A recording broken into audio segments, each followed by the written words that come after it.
Vote এসে যেতেই বিভিন্ন জায়গা বিভিন্ন দিক থেকে কিন্তু বিভিন্ন রকমের চাকরির আপডেট আসছে। কখনো আসছে খোদ মুখ্যমন্ত্রীর কাছ থেকে, কখনো আসছে শিক্ষামন্ত্রীর কাছ থেকে, কখনো আসছে পর্ষদ থেকে, কখনো বা স্বয়ং বিচারপতির কাছ থেকে, স্বয়ং হাইকোর্ট থেকে। লক্ষ্য করার বিষয়, এখানে যে কোনো আপডেটই আসুক না কেন, এই ভোটের আগে কোনো সরকারি বা অফিসিয়াল কিন্তু আপডেট আসছে না।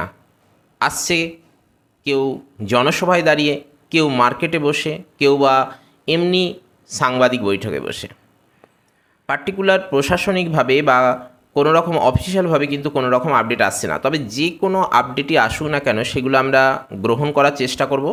প্রথমত, এই যে আপডেটগুলো আসছে সেগুলো কিন্তু প্রত্যেকটাই প্রথমত আমাদের কাছে হাসির পাত্র করে তুলছে, কেননা দীর্ঘদিন নিয়োগ নেই এবং নিয়োগের নামে এই সকল আপডেট বা এই সকল কথাবার্তা, সেটা যে কোনো প্রভাবশালী নেতারই হোক বা উচ্চপদস্থ কর্মচারীরই হোক কিংবা সরকারি পদে থাকা কোনো অফিসারই হোক, বিভিন্ন সময় এই রকম কথাবার্তা বিভিন্ন দিক থেকেই বিভিন্ন প্রভাবশালী মানুষেরা বলেছেন, কিন্তু কোনো কথাই আলটিমেটলি টেকেনি বা কোনোটাই সত্য বলে প্রমাণিত হয়নি।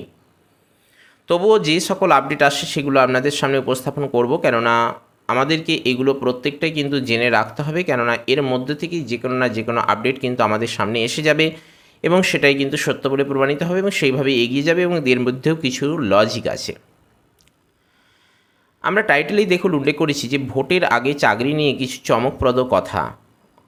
ভোটের আগে অবশ্যই এগুলো চমকপ্রদ কথা, কেননা এতদিন পর্যন্ত কিন্তু এই রকম চমকপ্রদ কথার উপরে যারাই এই সকল আপডেট দিচ্ছে তারা কেউই কোনো আমল দেয়নি, কোনো রকম গুরুত্ব দেয়নি। ভোট এসে যেতেই কিন্তু এরকম কথা আসছে। আমি কাউকে ছোট করব না, কিন্তু পরিস্থিতি এমন একটা জায়গায় দাঁড়িয়েছে, কিন্তু তাই এ কথা বলতে বাধ্য হচ্ছি। এগুলোর সত্যতা কতটা সেটা আপনারাই বলবেন, কেননা আপনারা অভিজ্ঞ। আমি জাস্ট আপনাদের সামনে এই সকল বিষয়গুলো একটু অ্যানালাইসিস করার চেষ্টা করছি। আপনারা ভিডিওটি কমপ্লিটলি দেখুন, সেই সঙ্গে আপনাদের কিছু গুরুত্বপূর্ণ মতামত থাকলে সেটা জানান। আপনাদের এই মতামত গ্রহণ করার নাও হতে পারে, আপনারা এগুলো মেনে নিতে নাও পারেন, কেননা আপনারাও অভিজ্ঞ। তাই আপনাদের কিছু গুরুত্বপূর্ণ মতামত থাকলে বা এই প্রসঙ্গে কিছু তথ্য দেওয়ার থাকলে নিশ্চয়ই জানাবেন। আজকের এপিসোডে আমরা যেগুলো আলোকপাত করার চেষ্টা করব বা যেগুলো নিয়ে আলোচনা করার চেষ্টা করব সেগুলো হলো, কোনো নেতা বলছেন যে 7 দিনের মধ্যে নিয়োগ সম্ভব। সেটা কতটা সম্ভব সেটা আপনারাই বলবেন। 5 লক্ষ ভ্যাকেন্সিতে নিয়োগ কি আদৌ সম্ভব? নিয়োগ করতে সরকার কি আদৌ প্রস্তুত আছে? চাকরি বাতিলে ঘুষের টাকা ফেরত। দেখুন, বিভিন্ন জন বিভিন্ন রকম কথা বলছেন এবং সেটা যে কোনো ব্যক্তি নয়, সেটা ভারতের প্রধানমন্ত্রী রয়েছেন তিনি বলছেন, কখনো বা রাজ্যের মুখ্যমন্ত্রী বলছেন, কখনো শিক্ষামন্ত্রী বলছেন, কখনো বা কোর্ট থেকে, কখনো বা পর্ষদ থেকে বিভিন্ন জন বিভিন্ন রকম কথা বলছেন। প্রথম কথা ফেলে দেওয়া যায় না, কিন্তু কতটা মেনে নেওয়া যায় সেটাই এখন প্রশ্ন হয়ে দাঁড়িয়েছে। শিক্ষামন্ত্রীকে আবার এই মুহূর্তে সরানোর একটা সুপারিশ আসছে। এগুলো আমরা একটু ডিটেলস আলোচনা করার চেষ্টা করছি, আপনারা ভিডিওটি কমপ্লিটলি দেখার চেষ্টা করুন। প্রথমে যেটা বলবো যে 7 দিনের মধ্যে নিয়োগ কি আদৌ সম্ভব? আমি কি বলতে চাইছি আশা করি আপনারা বুঝতে পারছেন কোন ডিপার্টমেন্টের কথা বলতে চাইছি। আপার প্রাইমারি টেট, এই যে পরীক্ষাটা হয়েছিল 2014 সালে, সেই 2014 সালের ইন্টারভিউ দুবার হয়েছে এবং তার কাউন্সেলিংও হয়ে গেছে কোর্টের নির্দেশ মেনে বা কোর্টের অনুমতি নিয়ে। দুঃখের বিষয়, এখনও পর্যন্ত কিন্তু নিয়োগের জট কেটে ওঠেনি। স্বাভাবিকভাবেই সেই নিয়োগের জটিলতার কারণেই কাউন্সেলিং হয়ে গেলেও এখনও পর্যন্ত জয়েনিং দেওয়া যায়নি। প্রত্যেকে জেনে গেছেন কোন স্কুলে কার পোস্টিং আসছে, কিন্তু এখনও পর্যন্ত নিয়োগ সেটা জয়েনিং দেওয়া যায়নি। এবং এই জায়গা থেকে দাঁড়িয়েই বর্তমান যে শিক্ষামন্ত্রী রয়েছেন ব্রাত্য বসু মহাশয়, উনি বলছেন যে কোর্টের রায় ঘোষণা হয়ে গেলেই বা ফাইনাল জাজমেন্ট হয়ে গেলেই বা জট কেটে গেলেই আমরা 7 দিনের মধ্যে নিয়োগ দিয়ে দেবো। তাদের যুক্তি এই জায়গায় যে আমাদের সমস্ত কাজ কমপ্লিট রয়েছে, এমনকি কাউন্সেলিং পর্যন্ত হয়ে রয়েছে, নিয়োগপত্র দেওয়া বাকি। কোর্টের সমস্যা মেটে গেলেই আমরা সঙ্গে সঙ্গে 7 দিনের মধ্যে দেব। কিন্তু সেটা কি 7 দিনের মধ্যে আদৌ দেওয়া সম্ভব? দেখুন, আপনি বলবেন যে শিক্ষামন্ত্রী যেহেতু বলছেন তার কথা তো ফেলে দেওয়া যায় না, কিন্তু এখানেই প্রত্যেকটা ক্যান্ডিডেটের প্রশ্ন, ধরে রেখেই লাভ কী? তার কথা ধরে রেখেই লাভ কী? এর আগে উনি অনেক কথা বলেছেন, অনেক কথা বলেছেন, কোনো কথাটাই কি থেকেছে? নিশ্চয়ই নয়। আপনারা নিশ্চয়ই আমার সঙ্গে একমত হবেন।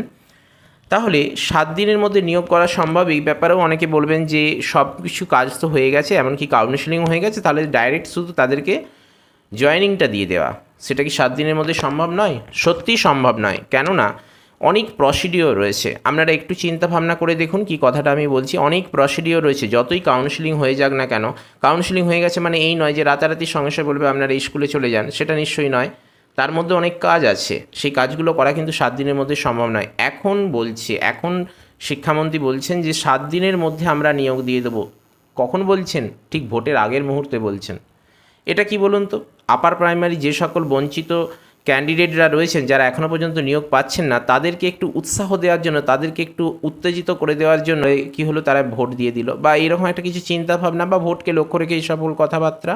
আমি বিরোধিতা করছি না, আমি জাস্ট বাস্তব পরিস্থিতিটার কথা বলছি। মাফ করবেন, আমি কোনো দলের হয়ে কথা বলছি না।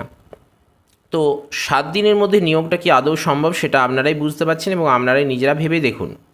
নেক্সট যেটা বলবো, 5 লক্ষ ভ্যাকেন্সিতে নিয়োগ, অর্থাৎ 5 লক্ষ ভ্যাকেন্সি বলতে এটা আমি কোন জায়গাটা বলছি আপনারা নিশ্চয়ই একটু আন্দাজ করতে পারছেন।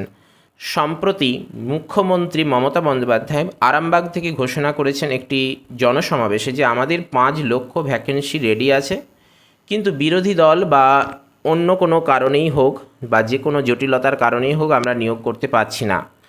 জটিলতা কেটে গেলে কিংবা বিরোধী দলের বিরোধিতা না থাকলেই কিন্তু আমরা অতি সহজেই এই 5 লক্ষ ভ্যাকেন্সিতে কিন্তু আমরা নিয়োগ করতে পারতাম বা নিয়োগ করতে আমরা প্রস্তুত রয়েছি।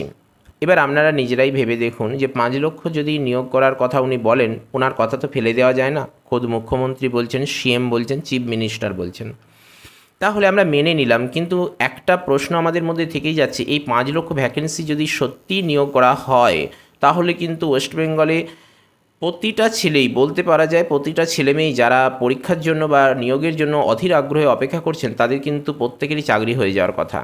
সবথেকে আকর্ষণীয় বিষয়, উনি এক কথায় বলে দিচ্ছেন 5 লক্ষ ভ্যাকেন্সি, কিন্তু সেই 5 লক্ষ ভ্যাকেন্সি কোন ডিপার্টমেন্টে কত, সেটা যদি উনি একটু 1 মিনিট টাইম নিয়ে বলে দিতেন, তাহলে মনে হয় অনেকটা ক্যান্ডিডেটরা কিন্তু অনেকটাই আশ্বস্ত হতে পারতেন। তাহলে বোঝা যেত কোন ডিপার্টমেন্টে কতগুলো ভ্যাকেন্সি আছে। কিন্তু তিনি ওটা বলেননি, এক কথায় বলে দিয়েছেন 5 লক্ষ ভ্যাকেন্সি। যদি প্রশ্ন করা হয় যে 5 লক্ষ ভ্যাকেন্সি কোথায় কত রয়েছে একটু প্লিজ জানিয়ে বলুন, তাহলে কিন্তু তার উত্তর মিলবে না। তাহলে এই 5 লক্ষ ভ্যাকেন্সি নিয়োগ কতটা সত্য বা নিয়োগ করতে সরকার কতটা তৎপর, সেটা আপনারাই চিন্তাভাবনা করুন। আপনাদের উপর ছেড়ে দিলাম, আপনারা এটা কমেন্ট করে জানাবেন। শুধু এটা কেন, যে সকল টপিক নিয়ে আমরা আলোচনা করছি এই মুহূর্তে, প্রত্যেকটা নিয়েই কিন্তু আপনারা জানাতে পারেন। আপনারা অভিজ্ঞ, আপনাদের কাছ থেকে পরামর্শ আমরা নেব। নিয়োগ করতে সরকার আদৌ কি প্রস্তুত? দেখুন, নিয়োগ করতে সরকার কিন্তু এই মুহূর্তে কেন, যে কোনো সময়ে আদৌ প্রস্তুত নয়। যদি প্রস্তুত থাকতো তাহলে কিন্তু এই ভোটের কাছাকাছি সময়ে এসে বা পুজোর সময়ে কিংবা নতুন বছর যখন শুরু হচ্ছে সেই সময়ে শুধু আপডেটের কথা বলতো না, বা পার্লামেন্টে বিভিন্ন প্রশ্ন উত্তর পর্বে কিন্তু শুধু বলে দিচ্ছে যে আমরা নিয়োগ করব, কিন্তু নিয়োগের কোনো রকম চিন্তাভাবনা নেই এবং সেরকম কোনো সদিচ্ছা দেখাচ্ছে না। সরকার যদি চায়, সরকারের যা ক্ষমতা রয়েছে, সরকার কিন্তু পারে নিয়োগ করতে, কিন্তু নিয়োগ এখনও পর্যন্ত সরকার সেরকম কোনো সদিচ্ছা দেখাচ্ছে না, যেটা প্রতিটা ক্যান্ডিডেটের ক্ষেত্রে কিন্তু চিন্তনীয় বিষয় রয়েছে। আমরা অনুরোধ করব সরকার খুব তৎপরতার সঙ্গে, যথেষ্ট তাড়াতাড়ির সঙ্গে যা ক্ষমতা রয়েছে সেই ক্ষমতা প্রয়োগ করে যতটা সততার সঙ্গে নিয়োগ করা যায়, স্বচ্ছতার সঙ্গে নিয়োগ করা যায়, সেটা ওনারা করুক। তাতে করে প্রত্যেকটা ক্যান্ডিডেটের কিন্তু এই দুর্দশা ঘুচে যায়। তাই সরকার আদৌ প্রস্তুত কি না সেটা কিন্তু আপনারা নিজেরাও বুঝতে পারছেন। কেননা সরকার যদি প্রস্তুত থাকতো তাহলে কিন্তু এতদিন অনেক অনেক নিয়োগ হয়ে যেত। কেননা সরকারের যা চিন্তাভাবনা, সরকারের যা বুদ্ধিজীবী মহল রয়েছে, সেই বুদ্ধি খাটিয়ে কিন্তু ওনারা নিয়োগ করে দিতে পারেন। যেভাবে মাদ্রাসার করলেন, যেভাবে প্রাইমারি নিয়োগ করলেন, কিংবা যেভাবে বিএড ভার্সেস ডিএলএড ক্লারিফিকেশন মামলাগুলোকে কাটিয়ে নিয়ে এলেন, স্বাভাবিকভাবেই কিন্তু আপার প্রাইমারি সামনে আসছে ডাব্লিউবিপিএসসি মাস্টার মিস্ট্রেস এবং সেই সঙ্গে এসএলএসটি, যেটাকে বলা হচ্ছে যে ভোটের পরেই নাকি নতুন বিজ্ঞপ্তি আসবে। এমনকি এসএলএসটির 9-10 যে শিক্ষক বাতিল হবে, অর্থাৎ চাকরি বাতিল হবে, বলা হচ্ছে নাকি 5,000 থেকে 8,000 শিক্ষক নিয়োগ হয়েছে দুর্নীতিভাবে, সেই দুর্নীতি কাটিয়ে চাকরি বাতিল হবে। তাহলে শিক্ষকের শূন্যপদ আরও বাড়বে এবং সেই জায়গা থেকে দাঁড়িয়ে কিন্তু স্কুলগুলিতে শিক্ষকের শূন্যতার সৃষ্টি হবে, শিক্ষক শূন্য হয়ে যাবে। স্বাভাবিকভাবে সেখানে কিন্তু নিয়োগ করাটা খুব দরকার হয়ে পড়বে এবং স্বাভাবিকভাবে ক্যান্ডিডেটদেরকে নিয়োগ করা সরকারের পক্ষে তৎপরতা কতটা দেখা যায় সেটা আমরা লক্ষ্য করব। তবে এতদিন পর্যন্ত সরকারের পক্ষে নিয়োগের ক্ষেত্রে কোনো রকম তৎপরতা দেখা যায়নি এবং আদৌ সরকার এই নিয়োগের পক্ষে তৎপর কিনা সেটা আপনারাই বলবেন। চাকরি বাতিলে ঘুষের টাকা ফেরত, এই কথা কিন্তু যে কোনো ব্যক্তি বলেননি, বলেছেন খোদ প্রধানমন্ত্রী। তিনি কোন জায়গায় কথাটা বলেছেন বা প্রথম কথাটা কিভাবে বলেছেন সেটা নিশ্চয়ই আপনারা জানেন। যে সকল ক্যান্ডিডেটের চাকরি যাচ্ছে বা চাকরি বাতিল হচ্ছে তাদের টাকা আমরা ফেরত দেব, সেটা আপনারা গ্রাম সভার মাধ্যমে বিভিন্ন সমাবেশের মাধ্যমে আপনারা ক্যান্ডিডেটদের জানিয়ে দিন বা আপনারা মানুষজনকে জানান, বোঝান। এবং সেটা ফোন কলের মাধ্যমে জানিয়েছেন, সেটাও কিন্তু আপনারা সকলেই ফোনের মাধ্যমে শুনেছেন। তাহলে এই চাকরি বাতিলের ঘুষের টাকা ফেরত দেওয়া এটাও কিন্তু একটা ভোটের মুখে নতুন চমক বলা চলে। দেখুন, চমক শুধু যে মুখ্যমন্ত্রী দিচ্ছেন, শিক্ষামন্ত্রী দিচ্ছেন, পর্ষদ দিচ্ছে তা নয়, একই সঙ্গে দেশের সর্বোচ্চ প্রধানমন্ত্রী যিনি রয়েছেন তিনিও কিন্তু এই নতুন চমক দিচ্ছেন ভোটের মুখে। তবে সে কথাও ফেলে দেওয়া যায় না, কেননা বর্তমানে রোজ ভ্যালির টাকা ফেরত দেওয়া হবে, তার জন্য ফর্ম ফিল আপ করতে বলা হচ্ছে। হয়তো সেটাও একটা ভোটের মুখে নতুন চমক। তবে যেহেতু বলা হচ্ছে ফর্ম ফিল আপ করতে এবং সেটা দীর্ঘদিন পরে, তাহলে নিশ্চয়ই সে টাকা নিশ্চয়ই ফেরত দেওয়া হবে। তাহলে প্রধানমন্ত্রী কোন জায়গা থেকে এই টাকা ফেরত দেবেন বা কোন পদ্ধতিতে দেবেন বা কিভাবে দেবেন, আদৌ দেয়া যাবে কি না, সেসবগুলো কিন্তু আমাদের কাছে পরিষ্কার নয়। তবে আমরা শুধু এটুকু বুঝতে পারছি, চাকরি বাতিলে কিন্তু ঘুষের টাকা ফেরত দেওয়া হবে, সেটা সরাসরি প্রধানমন্ত্রী জানাচ্ছেন। হয়তো পার্থ চট্টোপাধ্যায়ের কাছ থেকে যে সকল টাকা বাজেয়াপ্ত করা হয়েছে এবং সেই সঙ্গে আরও যে সকল নেতা মন্ত্রীরা রয়েছেন, অনুব্রত মণ্ডলী বলুন বা জ্যোতিপ্রিয় মল্লিকই বলুন, আমি কারোর বিরোধিতা করে বলবো না, আমি বলতে চাইছি যে দুর্নীতি করে যে সকল টাকা বা দুর্নীতি করে যে সকল টাকা করায়ত্ত করা হয়েছিল, সেই সকল টাকা যে বাজেয়াপ্ত হয়েছে, সেখান থেকে চাইলে সরকার এই বাতিল চাকরিপ্রাপ্ত ক্যান্ডিডেটদেরকে টাকা ফেরত দিতেও পারে। হয়তো সেরকম কিছু চিন্তাভাবনা করছে, এটা সম্পূর্ণ নিজের মতামত। আপনাদের কিছু মতামত থাকলে আপনারা জানাতে পারেন। এই সকল কিছু ব্যাপার থাকে। আবার আরেকটা আপডেট রয়েছে, সেটা হলো শিক্ষামন্ত্রীকে সরানোর সুপারিশ। সম্প্রতি কিন্তু বর্তমান শিক্ষামন্ত্রী ব্রাত্য বসুকে তার সিট থেকে কিন্তু সরানোর একটা সুপারিশ করেছে। এই ক্ষেত্রে অভিযোগ তিনি তার কাজ যথাযথভাবে করছেন না। সত্যি তিনি যথাযথভাবে আদৌ করছেন নাকি করছেন না, সেটা কিন্তু আপনারা সকলেই বুঝতে পারছেন এবং সেই সম্পর্কে প্রত্যেকটা ক্যান্ডিডেটের কাছে কিন্তু একটা ভালো দিক বলা চলে যে রাজ্যপাল এ ব্যাপারে কিন্তু অনেকটা সচেতন হয়েছেন এবং সেক্ষেত্রে রাজ্যপাল এবং শিক্ষামন্ত্রী আলোচনার মাধ্যমে যদি সমস্যার সমাধান করে উঠতে পারেন এবং এ ব্যাপারে কী চিন্তাভাবনা করছেন সেটা ওনারা বড় মানুষ, ওনারাই চিন্তাভাবনা করুন। তবে এক্ষেত্রে শিক্ষামন্ত্রীও যে অনেকটা চাপ পাবেন, তিনি কাজের প্রতি অনেকটা তৎপরতা করতে চাইবেন বা বাধ্য হবেন, যেটাই হোক সেটা ওনারা ভালো বোঝেন।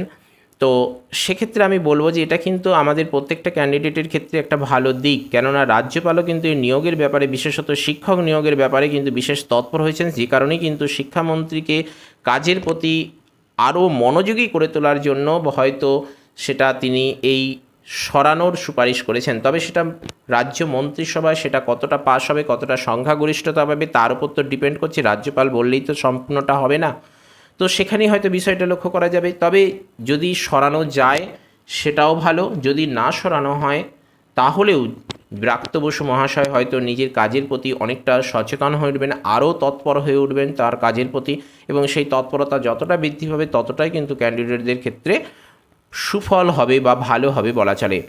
আমরা আজকে মোটামুটি এই সকল বিষয়গুলি আপনাদের নিকট একটু অ্যানালিসিস করার চেষ্টা করলাম। আপনাদের কিছু মতামত থাকলে সেটাও আপনারা জানান এবং এ ব্যাপারেও আপনারা একমত কিনা সেটাও আপনারা জানাতে পারেন।